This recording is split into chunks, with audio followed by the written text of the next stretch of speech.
Welcome, everyone, to the great big Pluto in Aquarius. It is something you'll hear talked about all over the place because it's one of the biggest things that's happened in a long time. The last time Pluto, the planet of transformation, moved was 2008. And we all kind of remember, many of us remember what happened in 2008. And that's because Pluto was in what my friend Clarice Monahan, who's a phenomenal astrologer, calls like a heavier sign. This is a much lighter shift. And the revolution that's coming is going to be spectacular. Looking back 20 years from now, of course, just the natural progression of life, you go, wow, I can't believe how much things have changed. This is going to be supercharged. And Pluto in Aquarius is very special because it's not just lighter energy you might feel already. Pluto moved into Aquarius on January 20th, yesterday, when I'm filming this, and it's pretty much stably going to be in Aquarius with the exception of a few months at the end of this year, I believe from September to the beginning of November, like this little window. It's going to be there for 20 years. And so that little blip on the screen will barely even be recognized because we're really moving into this Aquarian transformational energy, being yourself fully, being the dynamic individual that you are, being more innovative and excited, collectively seeing the power that we have working together rather than being separate. All of this is magnificently, I mean, it's magnificent in general, but magnificently inspiring because, again, the last Pluto transit was in 2008, and it has been an interesting time if you look at your life from then to now. And now we're just at the very beginning of this revolution. And all the things that happen collectively now are going to be about power to the people. Power to the people in all ways, your personal empowerment and the empowerment of groups of people who are like-minded, looking to make life better. This is a very exciting time to do things that make your life soar. And we're going to talk about all the Feng Shui today. And of course, we'll touch on it more as we go through all the years ahead. But again, it's lighter and brighter in all ways. And the idea is to choose joy and choose yourself. And I don't say this in a selfish way. I say this in the most empowering and positive way, because it's never, ever, ever selfish to choose yourself, to stand in your power. And this is about looking at the greatest good for all, not just the greatest good for me, but the greatest good for all, and being you. So pursuing your passion projects, no matter what people think about them, no matter how weird people around you might think that some of your ideas are, some of the things you want to do happen to be, do them. There's nothing. Weird is wonderful. Right now, weird is phenomenal. Innovative is going to be a big word we're going to talk about moving forward. And so it's really about doing things in ways you probably have never done them before that feel fantastic. So how can you choose more joy every single day for you? And also, how can you choose more joy in what you choose to do and how you choose to invest your energy every day? So passion projects, working on things that really matter to you, working on social causes that matter to you. All of this is going to be a very big part of this new era, this age of Aquarian energy. So your home is front and center in this magnificent transit. Your home is a sanctuary, and it's also your biggest life coach. It really is the biggest influence you have. And most people don't realize that because it's not something that we're used to thinking. While you'll hear people talking about home stories and things like this, which are all very powerful and very important, the home story, that story your home is telling you is very important, but it's so much beyond that. Your home is an influence on every level, energetically, aesthetically, even in Feng Shui, aspects of your home affect you in different ways, the ways that energy is flowing through your home, the electromagnetic influences of your home, like technology, all of these things are having an impact on you, and so much more. We have all these multi-sensory ways that we're experiencing every single day. And the influence that you're getting from your home can either be wildly positive, kind of neutral, or dragging you down. And so, of course, we want to keep it all on the up and up and up and up. If you want to rise and soar and transform in this time, regular home rituals that support you are going to be the magic. So let's talk about that idea of regular home rituals. What are those things? I want you to build for yourself a little ritual over the next, could be even over the course of the year for all I care. But slowly but surely, maybe you already clean your house once a week. Now you're going to get into innovating that process, cleaning a little bit more effectively, cleaning a little bit more efficiently, maybe finding the greatest tip to clean the baseboards using a mop, or vacuum your carpets with a different type of vacuum that's so many things, and you're going to build this repertoire. So your house cleaning gets upgraded and upgraded and upgraded until it's this streamlined, extremely fun process that feels so amazing. And there's always ways to innovate and grow.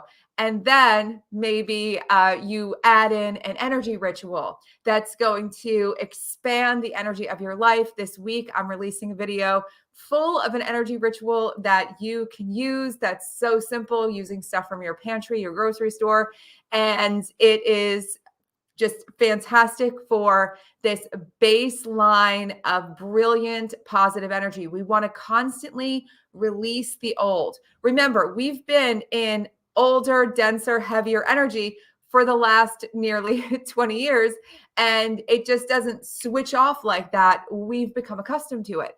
And the idea is to create rituals to become accustomed to things being lighter and brighter and bigger and better. So you can start this by opening windows, or you can get yourself a candle. And I love doing this. Get yourself a candle, and as you're cleaning your house, light the candle, put it in one room, light it after you're done cleaning that one room. Then move on to the next room. When you're done cleaning, grab your candle, move it from one room into the now clean room. And you're going to basically do a little dance around your house. The candle's going to move from room to room to room as each room gets clean. This can be such a supercharger, and it's so very simple. And again, the idea here is to do things that feel fantastic and constantly be open to learning. If you hear someone say, wow, have you heard about this method or this essential oil or this thing? Just go, wow, let me hear about it. What does it do for you? I am always looking for the new and what can be so helpful. It's been in the last, probably been doing this work for 20 years. And it's been in the last, I'd say 5 years that I've learned most of the tools, or created most of the tools and rituals that have really changed both my home and my life. Because when you change your home energy, you change your energy, and your energy becomes more stable and more solid. I just did this amazing live with an astrologer, and I'm going to post the video probably this week. And in our live on Cirrus Joy, we were talking about the idea that if you want to change your life, you have to change your environment. And this is something that I think people are starting to realize more and more. And it doesn't mean you have to redecorate everything. It doesn't mean you have to change everything, but it's this attention that you pour into your space, this love that you pour into your space that's going to continue to support you and help you to grow, rather than remind you of old ways and old patterns and old habits and old things that you don't want anymore. You don't want to be fighting against the old. You want to be loving the new, leaning into the new, feeling the new wash over you every single day. And so that is our top priority. Think about also, as you're creating new home rituals, organizing in ways that are going to really help you. So how can you reorganize so that things flow better for you in the kitchen, so that things flow better for you in your shower, like how it's all organized, all your stuff for your shower. These small things, you think they're so small, they're the most meaningful attributes of what we experience every day. Every day, we don't have a seismic breakthrough. Every day, you don't wake up and you're like, I'm new. Everything's done. I'm new today.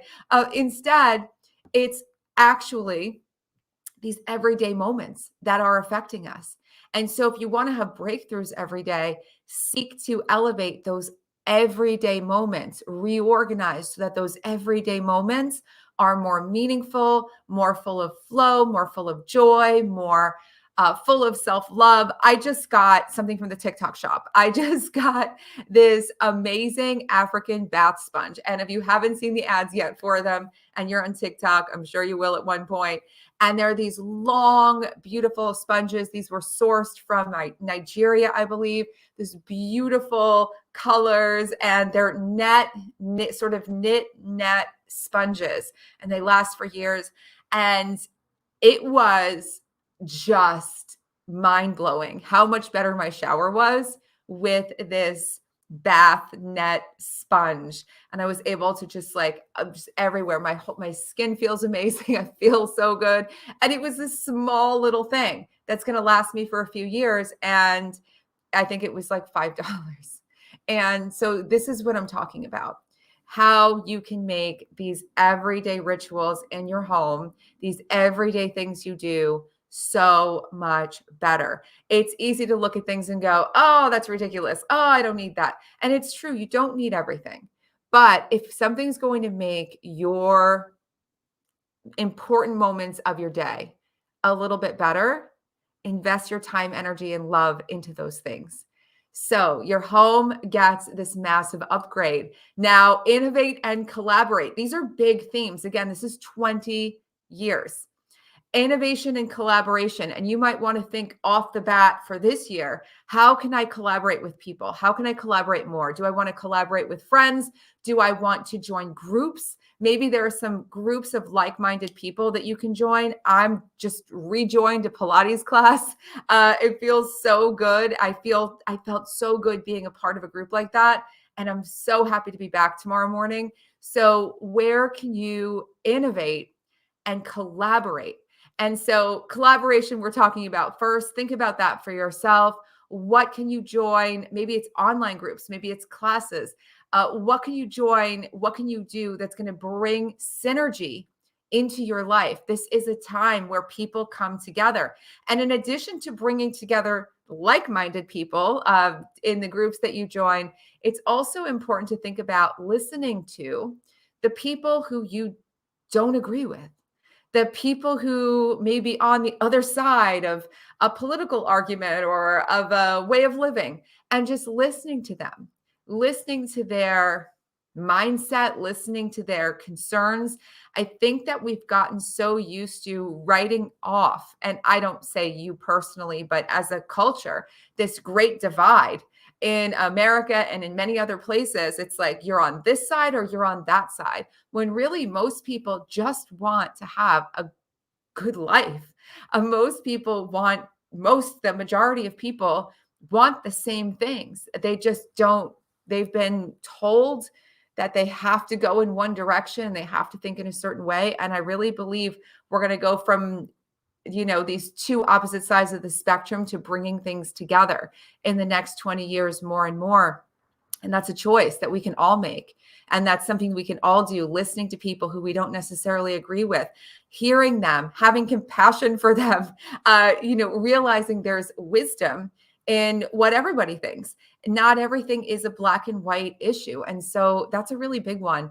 And it's going to change the energy a lot if you have a lot of that polarization in your life, to just kind of just go, yeah, okay, whatever. We agree to disagree, but that's fine. There's so many things that we have in common. And this is going to be a beautiful time to find that synergy in all ways.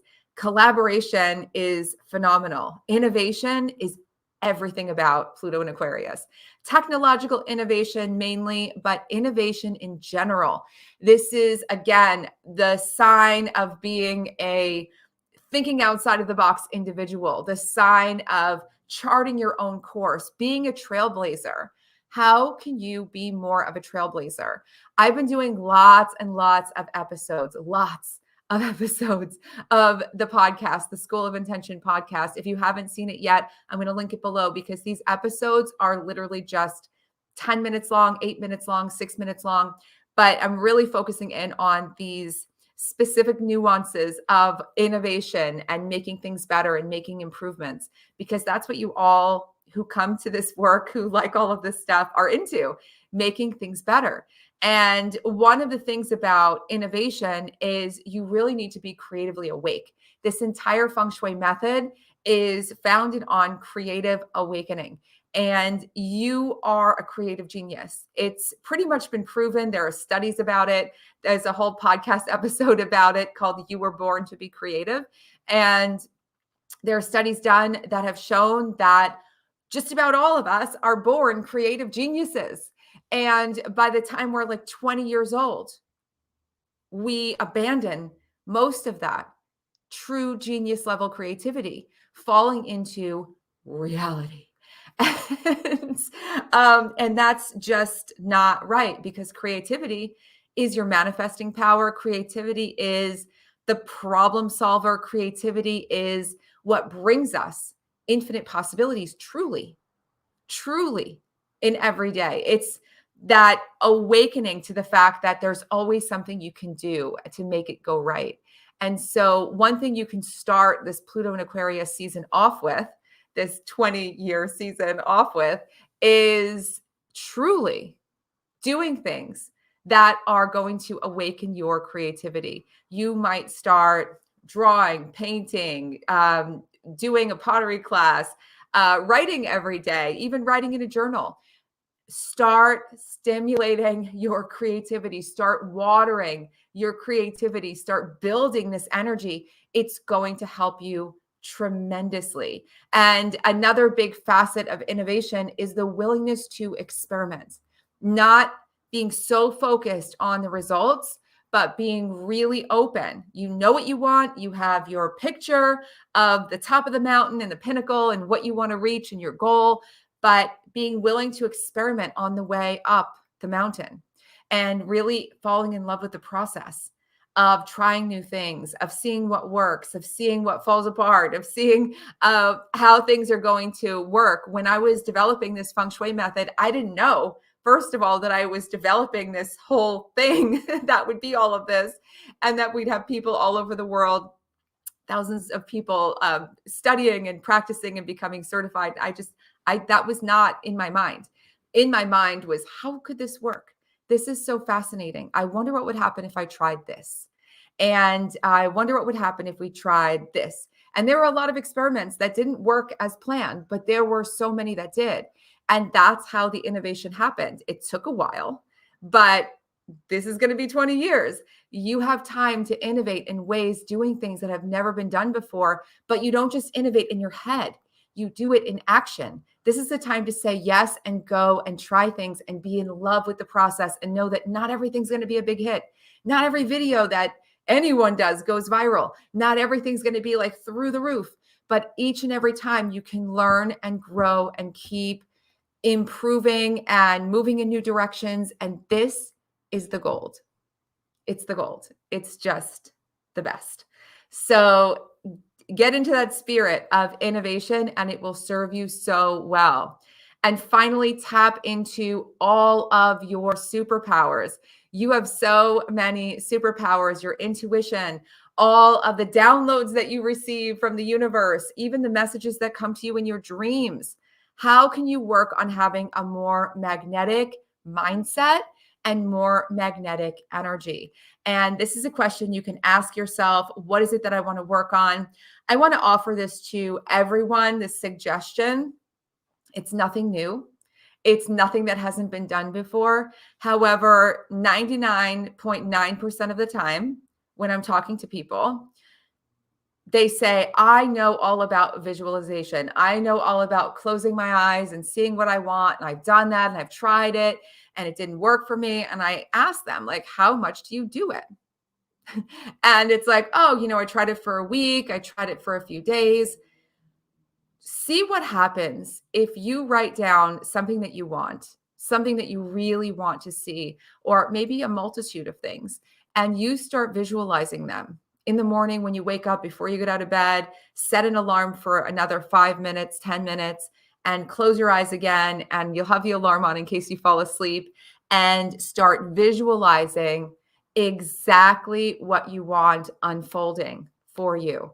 Feel it, see it, hold it in your hands, play around with the vision. You might even walk around in the movie in your mind and discover more things. You might want to ask people questions in your visualization to get some information.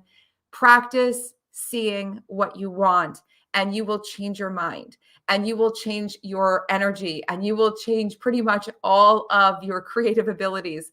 And it's something, again, we all have heard. If you're here, chances are, if you're looking at Feng Shui, you've heard about visualization before, but I can't say enough about it. Obviously, well, maybe not obviously to you, but when you Feng Shui your home, it's a massive visualization project because you're basically constructing a home. You're setting up your home on every level to be a multi-sensory vision board that you live in. And that's so powerful.